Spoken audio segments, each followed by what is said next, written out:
My dear all students and viewers, welcome on my YouTube channel. पिछले lecture में amalgamation यानी एकीकरण चल रहा था, उसमें जर्नल एंट्री बताया जा रहा था। Journal entries in the books of transferor as like hater.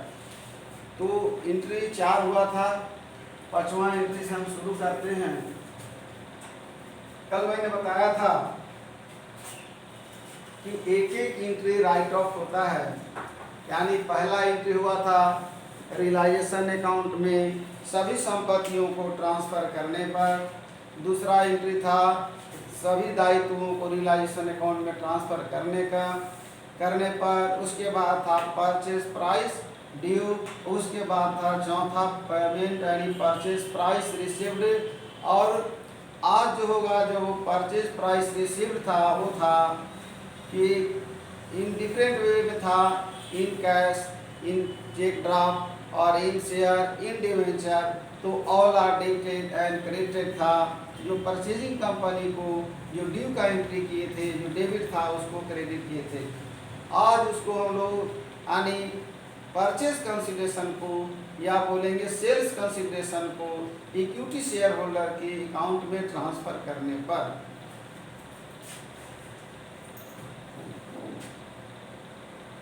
when cash, bank, shares and debentures and transfer to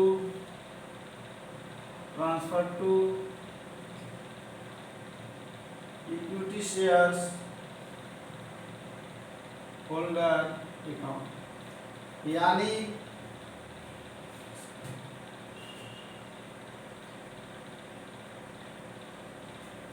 Hindi सुन लें। याद रखना है कि पहले मैंने बताया था कि प्रत्येक डेबिट का every debit has its credit, प्रत्येक डेबिट का क्रेडिट होता है यानी राइट ऑफ होगा। पहले मैंने बताया कि संपत्ति को दायित्व को ट्रांसफर किए, परचेज प्राइस ड्यू हुआ तो परचेजिंग कंपनी अकाउंट या टू रियलाइजेशन अकाउंट था। अब जब डिफरेंट वे में पैसा कोई एक ही रूप में नहीं दिया, पैसा चेक में दिया, कैश में दिया, शेयर में दिया, डिवेंचर में आया, तो सब डेबिट हुआ था और गिवर था हमारा परचेजिंग कंपनी जो ट्रांसफेरी है, जो बिजनेस को परचेज किया है। तो अब उसके यहाँ परचेजिंग कंपनी के यहाँ हमारे जो ये कोई भी जो कंपनी है जिसका कि एमालगमेशन हुआ है, वो कंपनी उसके यहाँ परचेजिंग कंपनी के यहाँ शेयर होल्डर बन जाएंगे। और कैसे शेयर होल्डर? तो इक्विटी शेयर होल्डर होंगे, क्योंकि उन्होंने अपनी संपत्ति को बेचा है और वो खरीदा है। दूसरी चीज़, पहले यह कंडीशन इसका कि कम से कम 90% उसका शेयर हो। तो जब 90% शेयर हो या 20% हो तो इक्विटी शेयर होल्डर ही कहलाएंगे, क्योंकि पहले ही बताया गया था कि इन केस ऑफ एमालगमेशन जो ट्रांसफेरर कंपनी का जो एक्सिस्टेंस होता है, अस्तित्व जो होता है वो खत्म नहीं होता। और इक्विटी शेयर होल्डर वो मालिक की तरह होते हैं। याद रखेंगे ये सब डेबिट था तो सबको करेंगे क्रेडिट। अब लिखेंगे यहाँ equity share holder,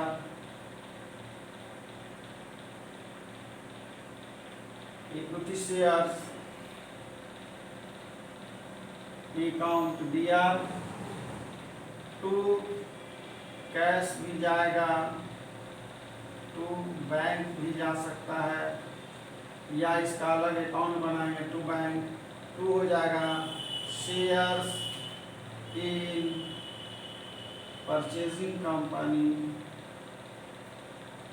account, shares in purchasing company account, to debentures, share नाम नहीं दिया इसका मतलब इक्विटी होता है, to debentures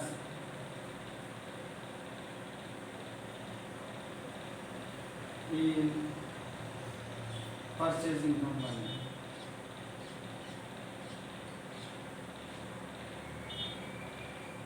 companies account, being purchase consideration being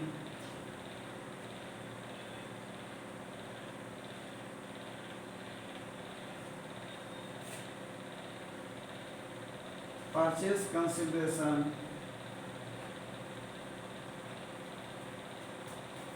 transfer to being purchase consideration transfer to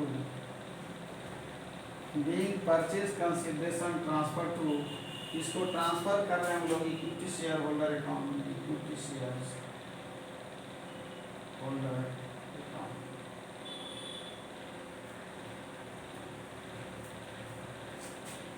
अब कंडीशन चूंकि कुछ जो इम्पोर्टेंट जर्नल एंट्री है या जो इम्पोर्टेंट आइटम मैं उसको बता रहा हूँ, कुछ ऐसी संपत्तियां हैं जो परचेजिंग कंपनी नहीं लेती है। तो वैसी संपत्तियां, जैसे वहाँ कुछ संपत्ति लिखे थे, ले भी सकती है, नहीं भी ले सकती है। अब जैसे मिसलेनियस एक्सपेंडिचर है, expenses on issue of share है, expenses on issue of debenture है, प्रॉफिट एंड लॉस अकाउंट का डीआर बैलेंस है। तो इस तरह की जो संपत्तियां हैं वो परचेजिंग कंपनी नहीं लेती है। इसको हम लोग इक्विटी शेयर होल्डर के अकाउंट में ट्रांसफर करते हैं।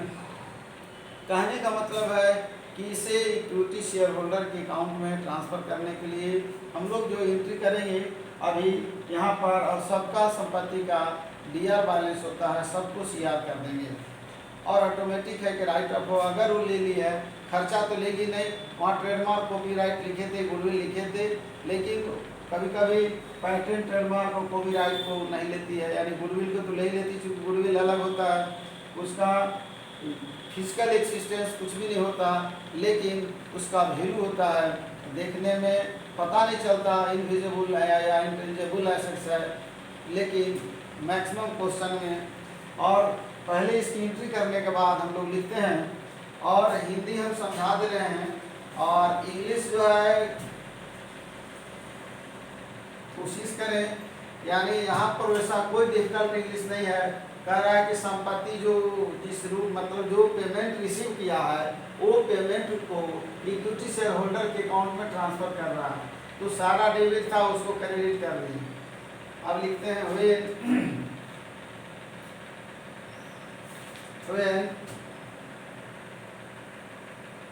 expenses या fictitious assets लिखते हैं, when expenses on issue of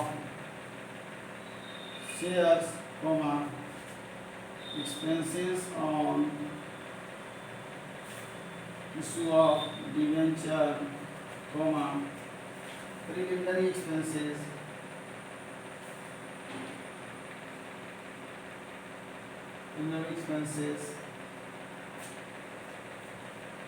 PL account का डीआर बैलेंस,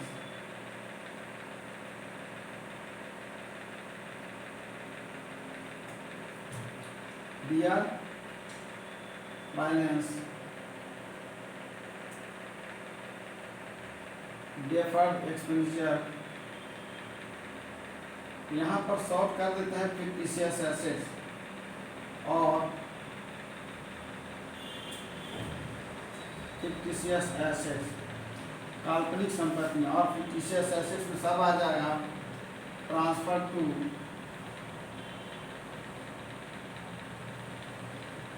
टू कहाँ ले जाते हैं हम लोग, इसको ले जाएंगे इक्विटी शेयर होल्डर के अकाउंट में। कभी कभी राइट ऑफ भी होता है equity share holder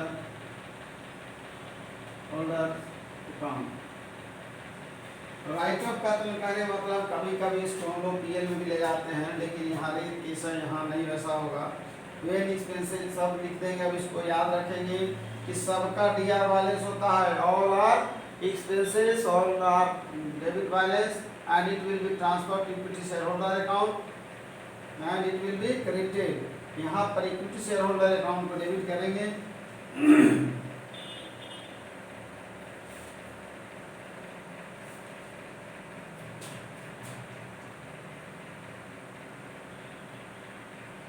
equity share holder account दिया, टू में लिखते हैं हम लोग नाम, expenses on issue of shares,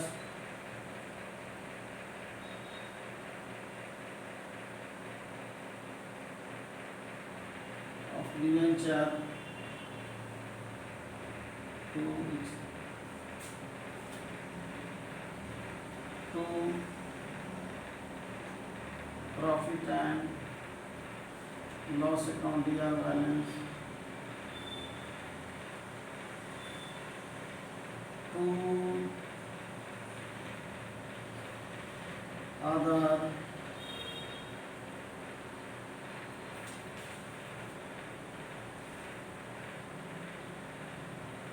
other fictitious assets सभी काल्पनिक संपत्तियों को ले लिए। इसमें ट्रेडमार्क आएगा, कॉपीराइट आएगा, पेटेंट आएगा। Being various types of fictitious assets, being various types of assets transfer to याद रखेंगे इक्विटी शेयर्स होल्डर अकाउंट। याद रखेंगे एक परचेज कंसिडरेशन या बोलेंगे एक सेल्स कंसिडरेशन को जो पेमेंट है उसको इक्विटी शेयर होल्डर के अकाउंट में मैंने ट्रांसफर कर दिया है।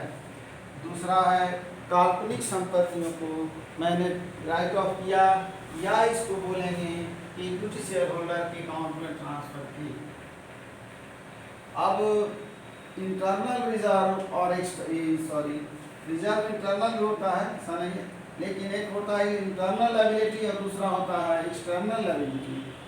तो कुछ इंटरनल लायबिलिटी हैं जिसका कि अभी हम जर्नल एंट्री करेंगे यहाँ पे।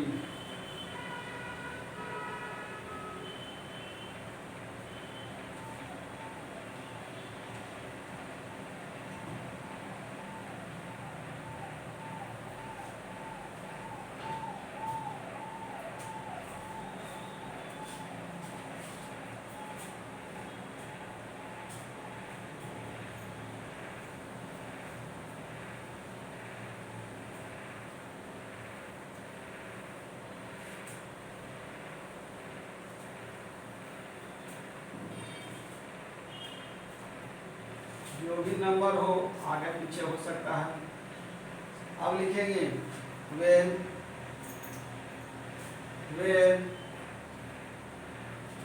Profit and loss account, share balance, general reserve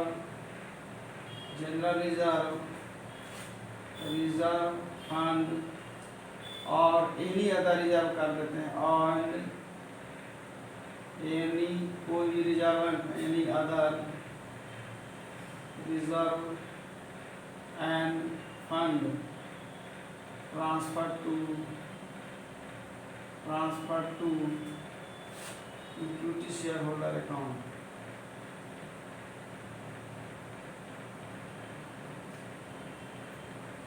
If given in question various types of reserve and fund, if given in question in a balance sheet various types of reserve and fund, it will be transferred to equity shareholders account. It will be transferred to equity shareholders account. कहने का मतलब वो internal liability है, उसका वो अपनी संपत्ति है, वो ट्रांसफर नहीं करेगा, क्योंकि कोई भी आदमी अपना प्रॉफिट को ले जाकर के दूसरे कंपनी में ट्रांसफर नहीं करेगा। तो इसको हम लोग इक्विटी शेयर होल्डर के खाते में ट्रांसफर करते हैं। और सबका यानी क्योंकि नाम लिखा हुआ हेडिंग में पीएल अकाउंट का शेयर बैलेंस है, तो सबका मतलब होता है शेयर बैलेंस होता है, क्रेडिट बैलेंस, और सबको डेबिट करेंगे, खुद राइट ऑफ हो जाएगा। प्रॉफिट एंड लॉस अकाउंट दिया, जनरल रिजर्व अकाउंट दिया, रिजर्व फंड अकाउंट दिया, specific SPCI FIC specific reserve account दिया, WCR होता है वर्कमैन कंपनसेशन रिजर्व, ये भी हो सकता है, चार अकाउंट दिया। टू कर दे रहे हैं equity share holder account, equity shares holder account.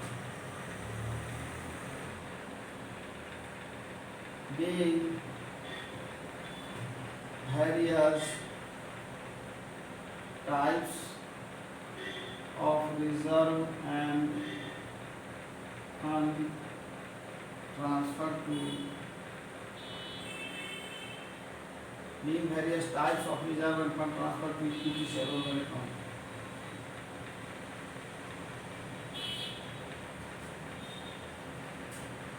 अगर वेंडर कोई खर्चा पेड करता है तो हो जाएगा रियलाइजेशन अकाउंट या एक्सपेंसेस अकाउंट। अब हम लोग लिखेंगे 6-7 in case of profit. In case of profit जब हम लोग रियलाइजेशन अकाउंट बनाएंगे तो प्रॉफिट होगा तो एंट्री होगा रियलाइजेशन अकाउंट या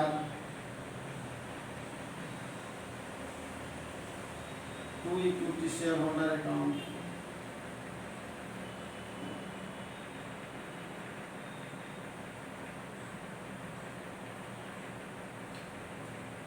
रियलाइजेशन अकाउंट या to gain profit made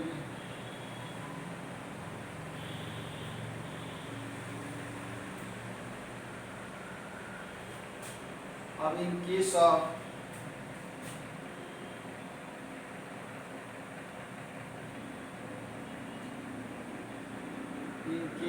loss कोई जरूरी नहीं है कि केवल लाभ ही हो। इन केस ऑफ लॉस हानि होने पर अपोजिट एंट्री हो जाएगा इक्विटी शेयर्स होल्डर अकाउंट या टू रियलाइजेशन अकाउंट।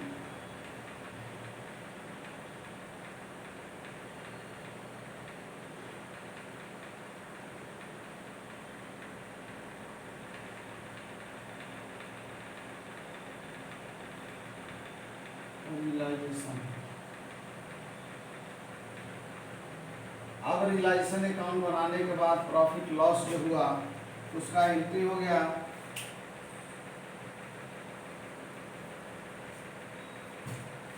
यानी लगभग वेंडर के बही में ट्रांसफेरर के बही में सारा एंट्री हो चुका है। एक्सपेंसेस का जनरली उसका भी कंडीशन है। अगर वेंडर कंपनी यानी ट्रांसफेरर कंपनी खर्चा कर रहा है तो हो जाएगा रियलाइजेशन अकाउंट या तो एक्सपेंसेस कर देंगे उसको या कैश लिखेंगे। अब हम लोग चलेंगे ट्रांसफेरिंग यानी purchasing company.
journal entries in the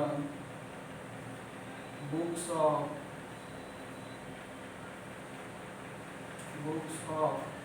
नाम रहेगा परचेजिंग कंपनी, क्या कहते हैं परचेजिंग कंपनी, या ब्रैकेट में ट्रांसफेरी, ट्रांसफेरी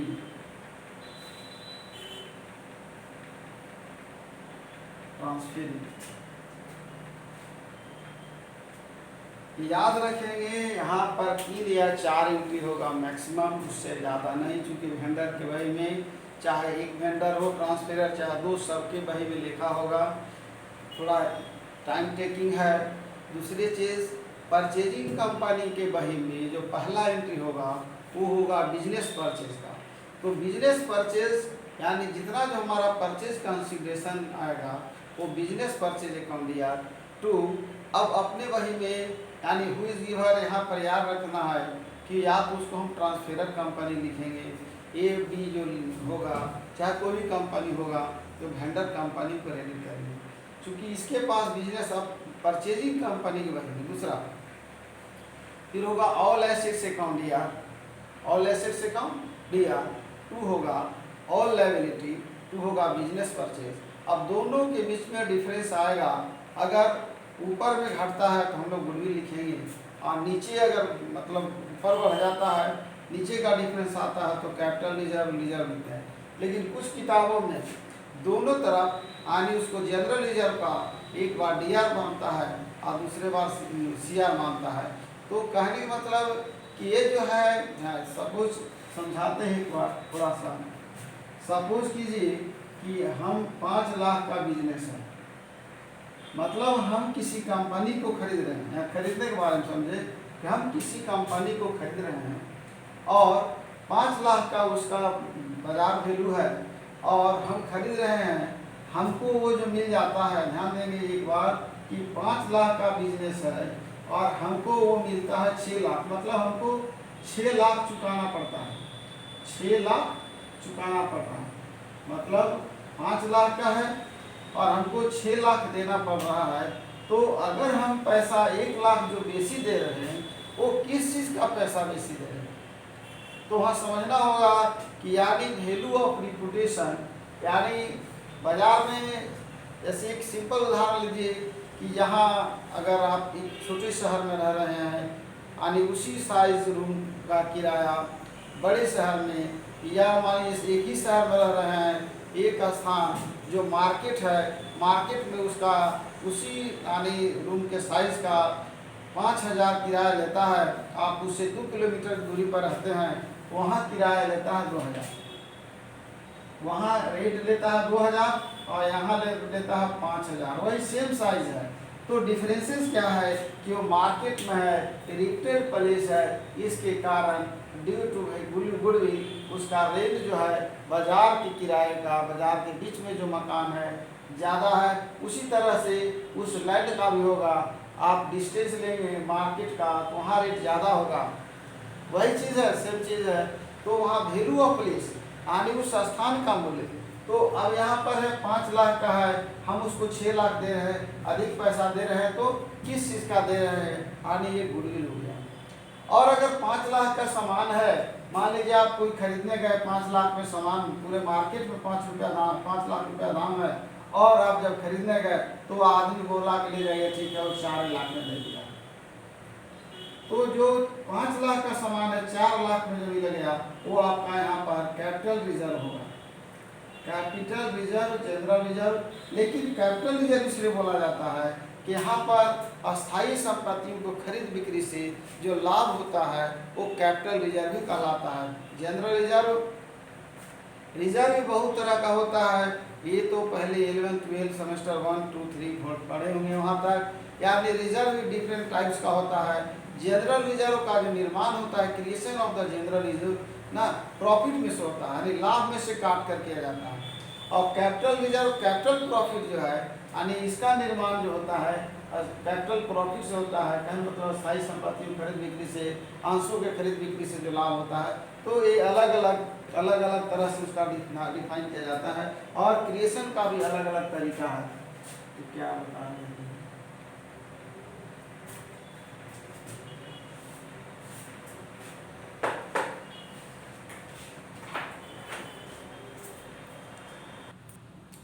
अभी मैंने परचेजिंग कंपनी कि यहाँ एंट्री किस प्रकार किया जाता है बताने जा रहे थे, और ये भी बताए कि उसमें परचेज कंपनी अपने यहाँ किस चीज़ का पहले एंट्री करेगी। तो सबसे पहले बिजनेस परचेज का, तो बिजनेस परचेज किससे खरीद रही है वो लिखाएगा। सबसे पहले 4 या 3 एंट्री हम लोग करेंगे। और ये समझा रहे थे गुडविल, अभी इससे हम टॉपिक भी लिखेंगे।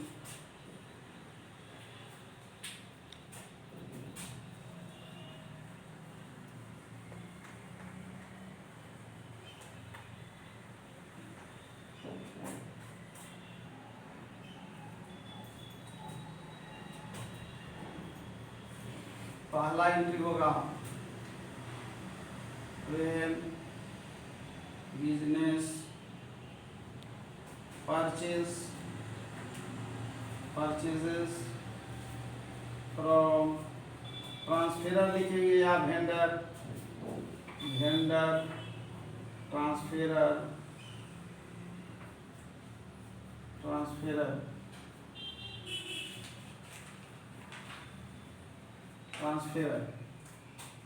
यानी व्यवसाय क्रय करने पर, व्यवसाय खरीदने पर।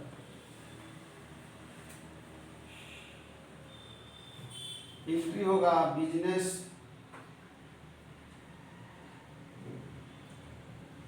परचेजेस अकाउंट दिया। अब जिससे खरीद रहा है हो सकता है ए लिमिटेड से खरीद रहा हो, ए लिमिटेड 2 हो जाएगा, बी लिमिटेड से खरीद रहा हो। और यहाँ पर हम लोग लिख सकते हैं transferor company to transferor company, public vendor भी बोल देना समझने के लिए, वेंडर कंपनी। तो ये पहला एंट्री हो गया। बीइंग होगा being business purchase from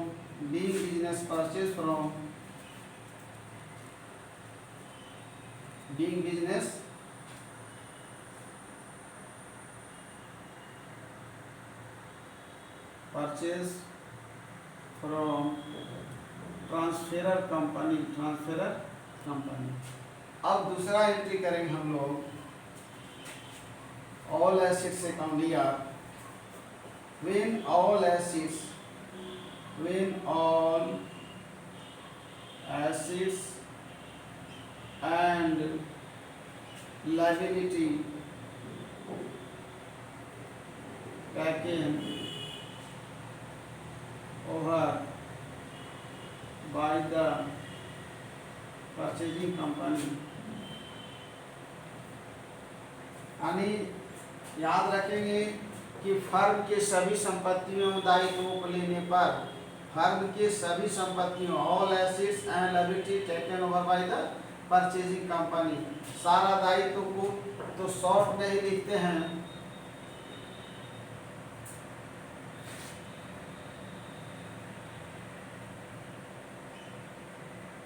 types of assets account दिया। To liability account, to business purchase account. अब यहाँ ध्यान देने की बात है कि वेरियस टाइप्स ऑफ एसेट्स है। सपोज किया जाए कि यहाँ पर 6 लाख है, यहाँ पर 6 लाख है, और यहाँ पर लायबिलिटी होता है 1 लाख, और यहाँ हम दे देते हैं उसको 6 लाख। तो यहाँ पर देखिए हम किसके बही में लेखा कर रहे हैं, हम क्रेता के बही में लेखा कर रहे हैं, यानी खरीदने वाला को। तो खरीदने वाला के पास संपत्ति आया है 6 लाख का, खरीदने वाला के पास संपत्ति आया है 6 लाख का, अब पूरा पैसा दिया 7 लाख। तो यहाँ पर जो डिफरेंस होगा बैलेंसिंग फिगर,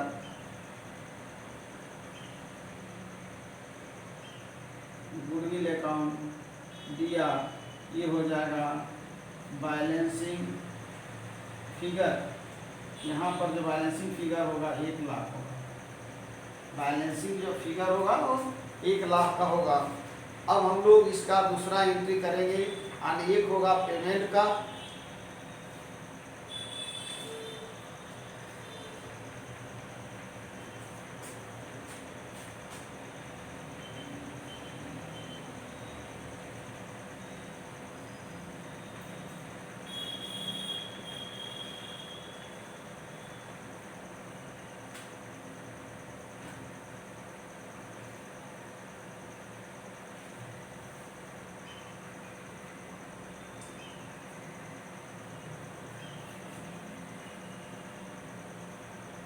अब हम एंट्री करेंगे मेन पेमेंट मेड, एक होगा दूसरा तीसरा मेन परचेज प्राइस पेड या payment made, main payment made.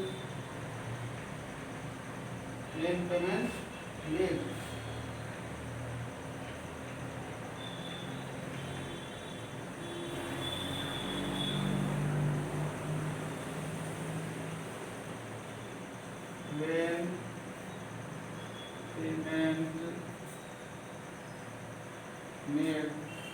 यानी भुगतान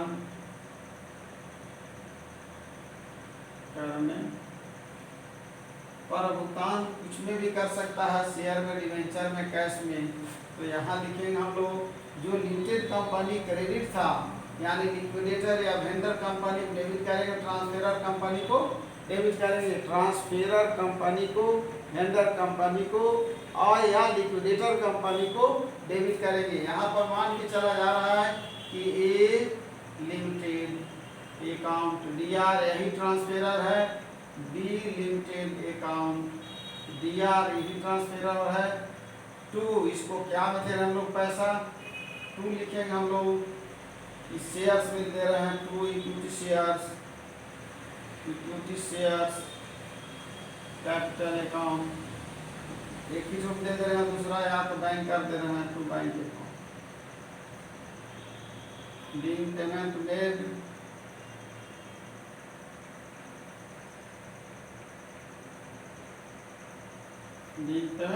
मेड।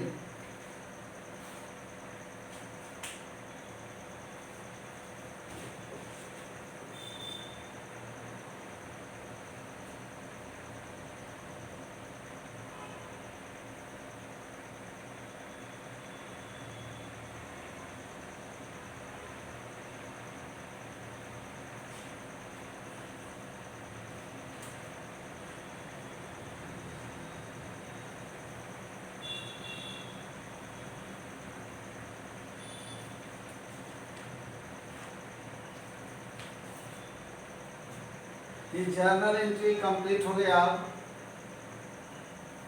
क्रेता के बही में।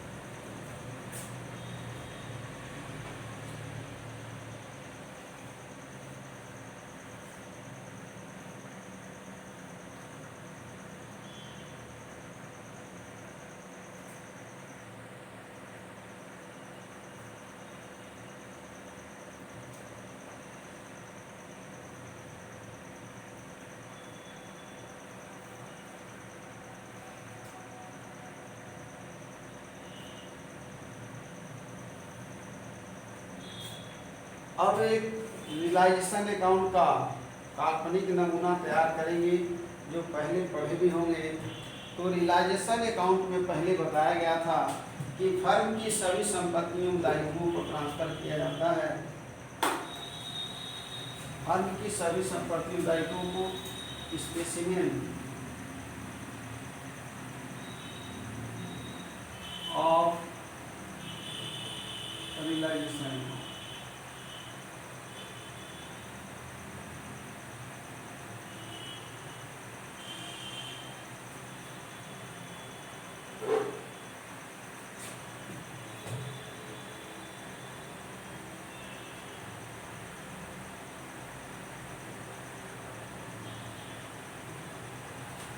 रियलाइजेशन अकाउंट बनाने के बाद ही पता चलेगा कि प्रॉफिट हो जा रहा है loss.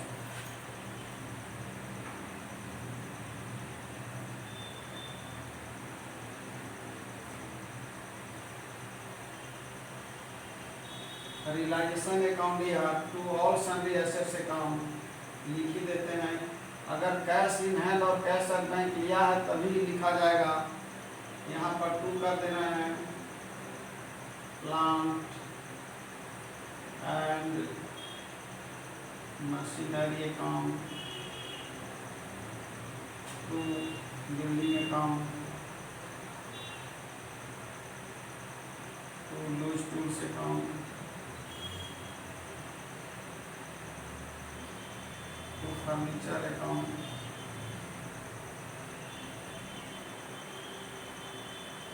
To stock debtor, to prepaid expenses account, to goodwill account,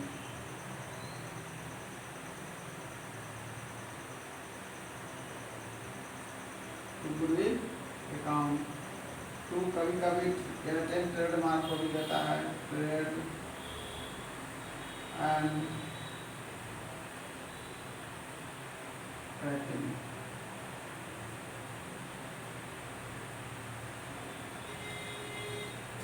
bye sundry liabilities account, नाम लिखना पड़ेगा, ब्रैकेट में कर रहे हैं bank audit, creditor, B P, bank loan, debenture, किसी कर देते हैं। बाय लिखाएगा purchasing company account, purchasing companies, या इसको बोलेंगे new company, new company account. To अगर खर्चा है तो टू कैश कर देते हैं, टू कैश अकाउंट, एक्सपेंसिव लगाना। सिंपल सा बात है। मान लिया जाए इस सब मिल करके काल्पनिक नमूना ले ही लेते हैं। सैलरी लायबिलिटी मान लीजिए 5 लाख लेते हैं और यहाँ पर परचेजिंग कंपनी 10 लाख लेते हैं हम लोग। सपोज कीजिए इसको 20 लाख लेते हैं, 20 और 5 25 लाख लेते हैं। याद रखें यहाँ पर सब मिला करके टोटल यहाँ लेके चलते हैं 20 लाख।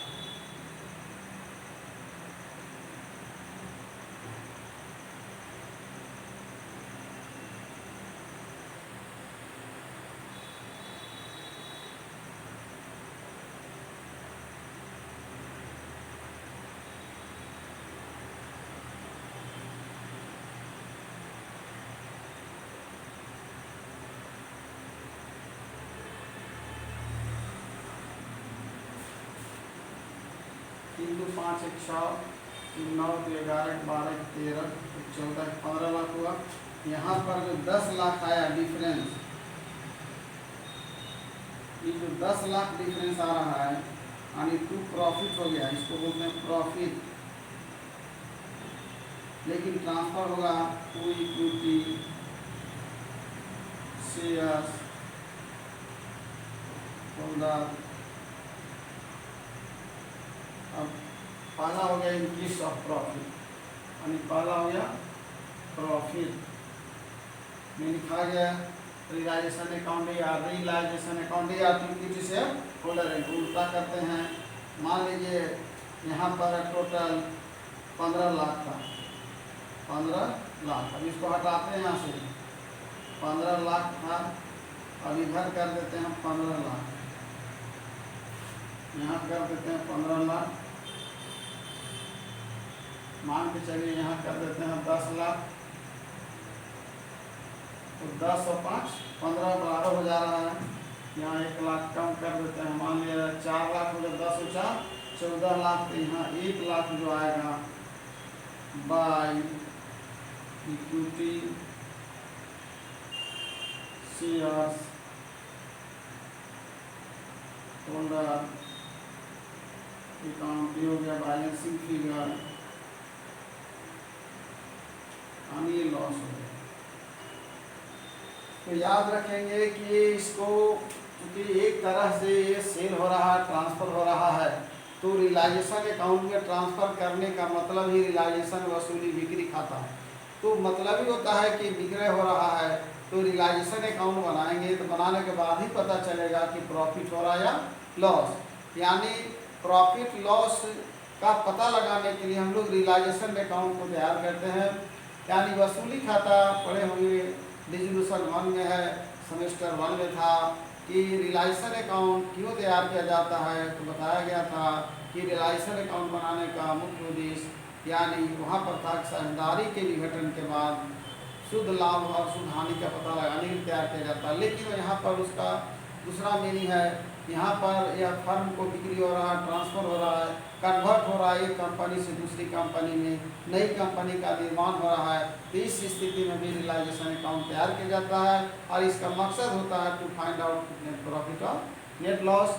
वहाँ पर पार्टनर्स कैपिटल में ट्रांसफ़र करते थे, यहाँ डिफरेंसेज है, यहाँ पार्टनर्स कैपिटल में ट्रांसफ़र होकर इक्विटी शेयर कैपिटल होल्डर के अकाउंट में ट्रांसफ़र किया जाता है। अब एमालगमेशन का, यानी पहले एमालगमेशन एकीकरण क्या है, मैंने बताया कि जब 2 या 2 से अधिक कंपनी आपस में मिलकर एक नई कंपनी का निर्माण करते हैं, उसे हम एकीकरण कहते हैं। एकीकरण के लाभ और गुण दोषों के बारे में भी बता दिया गया है।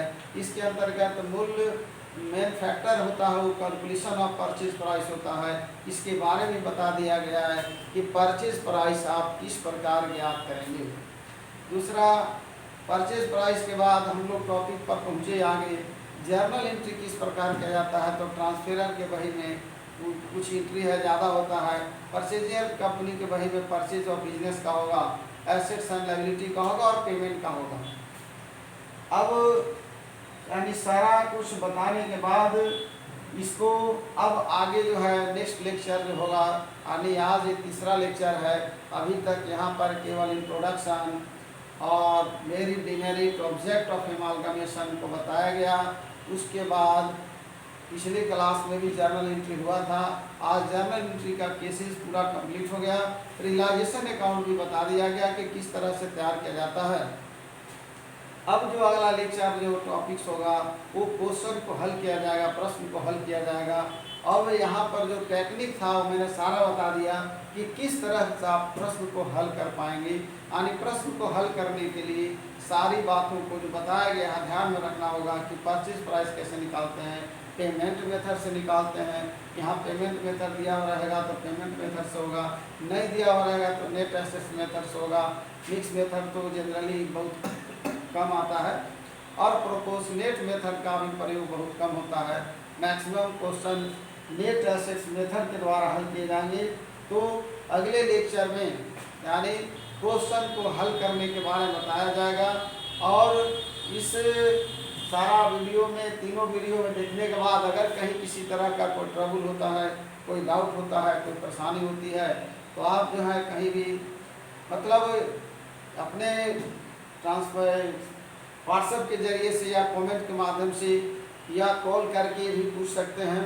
और दूसरी चीज़, अब जब क्वेश्चन बनेगा और समझ में तभी आएगा कि जब आप इस तीनों वीडियो को कंटिन्यू देखेंगे और समझेंगे, तभी प्रश्न का हल होगा, अन्यथा नहीं। मैं आज यहीं पर यानी सारा एमालगमेशन का सारी बनाने की विधि प्रोसेस को इन करते हुए आज अगले हम लोग लेक्चर मिलेंगे जिसमें कि प्रश्न हल किए जाएंगे। आज हम अपने लेक्चर को इन करते हुए अपने सभी व्यूअर्स और स्टूडेंट को बहुत बहुत धन्यवाद देता हूँ।